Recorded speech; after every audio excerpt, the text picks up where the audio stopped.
Hello, once again. This is Right Choices. Right Choices is the social media page, both on Facebook and Twitter, where you'll find news articles and opinion pieces and all other stuff that you will not hear in the mainstream media because they are too lazy to report it and do not want you to be informed. Visit the Right Choices Facebook page, like it. That's where you get all the information and details, opinion pieces. It is a conservative page. Right Choices, it's the American flag and the bald eagle. And on Twitter, at Right Choices USA. All right, so the Pennsylvania special election 18th Congressional District is March 13th, so that is next week. And the polls are tightening. Most polls shows Republican Rick Saccone with a small lead, though there was a Emerson poll that shows Conor, the Democrat, with a 3-point lead. So this is a true toss-up. This is a district where Trump won by 20. It also happens to be a district where there are, as far as amongst registered voters, 80,000 more registered Democrats than Republicans. Democrats in that district for quite some time had a bit of a slight advantage over Republicans, but some of them crossed over in the presidential election and went for Trump. So this race is crucial, and as a conservative, I would like to see Rick Saccone be elected. But this is also about principles, not necessarily going down party line. Now, Conor Lamb is running as a moderate. He says he's a moderate. He is pro-gun, which me as a Second Amendment person, that makes me happy. He, for the moment, he's holding his ground even after the Florida shooting. He says that there doesn't need to be any stricter gun laws. So he is pro-gun. He's running. He's anti Nancy Pelosi. So he's running against Pelosi. So this is why he marks himself as a moderate. Now, for the most part, I've heard that line before. I've heard that before. Oh, running against this person. But then when it comes push to shove, are you really going to act on it? I've heard it from Joe Manchin, senator from West Virginia, when he ran for Senate in 2010. Well, no, he ran for governor in like 2012, and then he ran for Senate in 2012. Excuse me, and he was a governor of West Virginia, but he always ran against Obama. He wasn't really an Obama fan. He was, pro-gun. He's for the coal industry. But then he got elected. But when push comes to shove, when it's time to vote, he's always 99% of the time he voted along party lines. And see, this is the problem I have with Conor Lamb. If he gets elected, there's got to be little doubt that it won't take long before he becomes one of Nancy Pelosi's puppets. That's how wicked and powerful she is. That, and then, you have, some of these Democrats that don't have a spine. They don't have a backbone. And, Conor Lamb, if he goes to Washington, D.C., and let's just say, push comes to shove. For example, bill comes up for more gun control. Is he actually going to vote against it? Or is he going to go along party line? Now, that remains to be seen. But I've heard this before. I'm running against this person. But then you get elected and then push comes to shove. When it's time to actually back up on what you ran on, they go against what they ran on.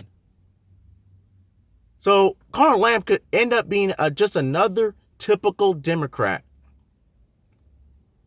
Now, far as tax cuts, Conor Lamb is against the GOP tax cuts that passed back in December. Rick Saccone is for it. Conor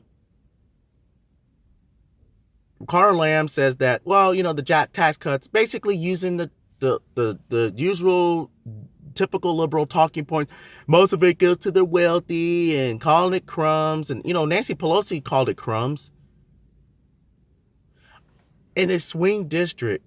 And I want the people that live in this district to really ask themselves this question. How can you vote for someone that is against,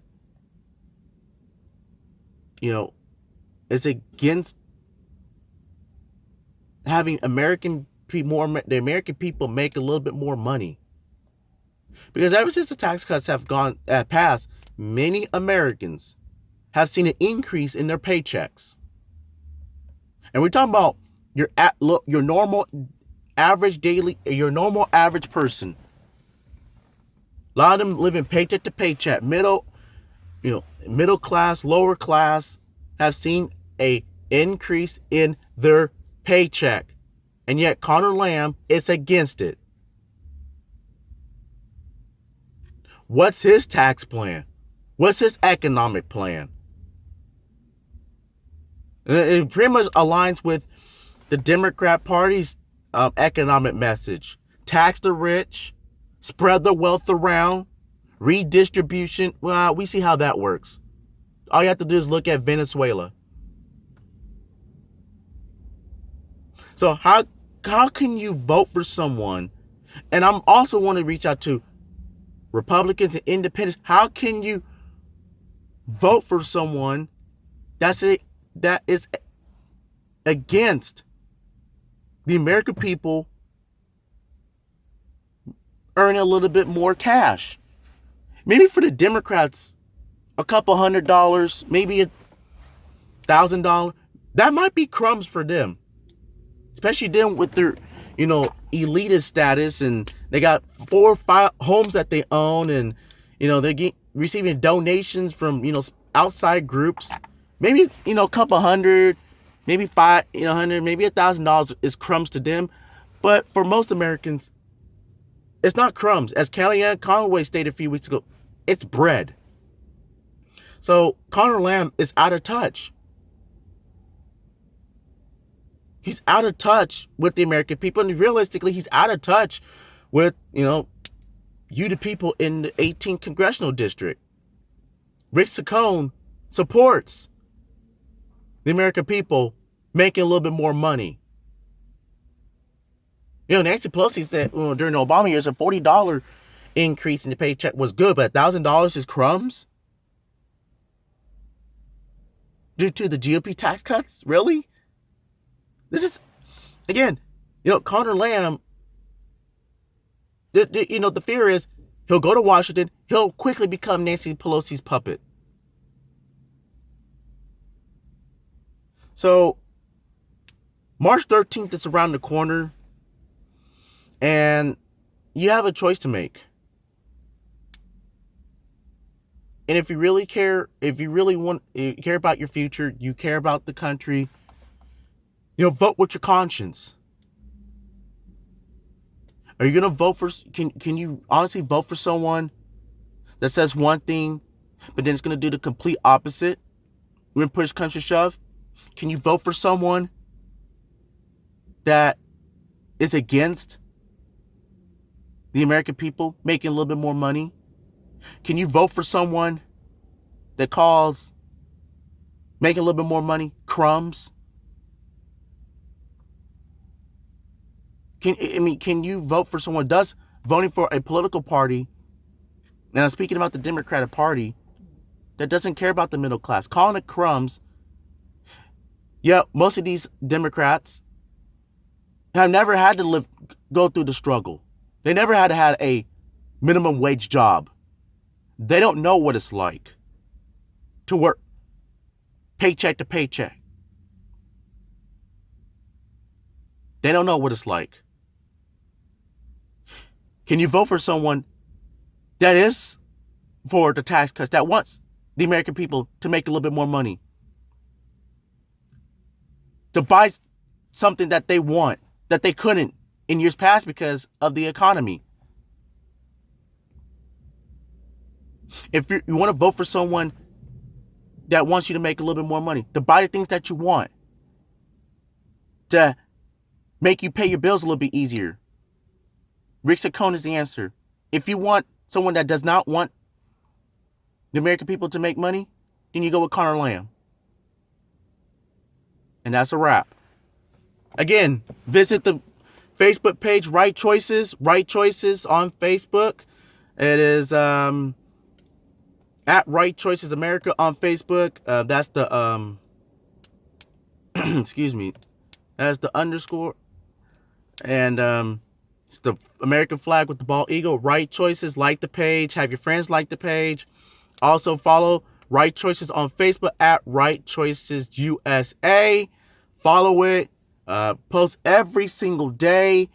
And with that being said, I'm about to sign off. May God bless you. May God bless your family, your friends, and most importantly, may God bless the United States of America. And last but not least, deuces.